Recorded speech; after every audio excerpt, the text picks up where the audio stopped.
श्री कृष्ण कहते हैं, हर इंसान की ताकत उसके मन में होती है, इसलिए मन को मजबूत बनाओ। दुनिया खुद ब खुद आसान लगने लगेगी। गलतियों से मत डराओ, क्योंकि वे जीवन के सबसे बड़े शिक्षक हैं। जो उनसे सीखता है वही सच्चा विजेता होता है। जो अपने दिल की सुनता है वह कभी गलत राह पर नहीं जाता, क्योंकि दिल की आवाज ईमानदार होती है। जब किसी ने आपका साथ छोड़ दिया हो तो खुद को मत छोड़ो, क्योंकि असली संघर्ष तो खुद से होता है। जो दूसरों की सफलता से खुश होता है उसकी आत्मा में सच्चा प्रेम और शांति रहती है।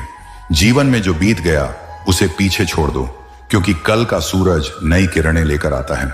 धैर्य वह धन है जो कठिन समय में भी आपको स्थिर रखता है, इसलिए धैर्य का दामन कभी मत छोड़ो। सफलता का असली मापदंड यह नहीं कि आप कितने बड़े हो, बल्कि यह कि आप कितने लोगों के लिए सहारा बन पाए। जब दिल टूटे तो खुद को भी सहारा देना सीखो, क्योंकि अपने बिना कोई आपको नहीं बचा सकता। समय सबसे बड़ा शिक्षक है, जो हमें सिखाता है कि सही समय पर सही फैसला कैसे लेना है। जो दूसरों को माफ कर देता है वह अपने मन को जंजीरों से मुक्त कर देता है।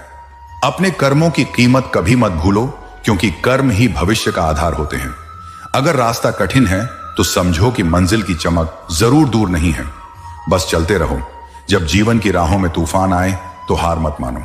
याद रखो, सबसे अंधेरी रात के बाद ही सुबह की सबसे प्यारी किरणें आती हैं। इसलिए संघर्षों में भी उम्मीद का दीपक जलाए रखना चाहिए। मन की शांति से बड़ी कोई दौलत नहीं होती। जब आपका मन शांत रहेगा तब आप किसी भी परेशानी का सामना हिम्मत से कर पाएंगे। इसलिए अपने अंदर की शांति को महत्व दो। जो लोग अपने अतीत की गलती को बार बार सोचते हैं वे आगे बढ़ नहीं पाते। जो लोग अतीत को छोड़कर वर्तमान में जीना सीखते हैं वही जीवन में सफल होते हैं। सपनों को पूरा करने के लिए जरूरी नहीं कि सब कुछ आसान हो, बल्कि जरूरत है कि आपका जज्बा और मेहनत मजबूत हो। मेहनत से बड़ा कोई गुरु नहीं। जो अपने कर्मों में सच्चाई और ईमानदारी रखता है उसकी मेहनत कभी व्यर्थ नहीं जाती। अच्छे कर्म अपने आप फल देते हैं, बस धैर्य रखना चाहिए। जब दिल टूटता है तो समझो कि यह नई शुरुआत का संकेत है।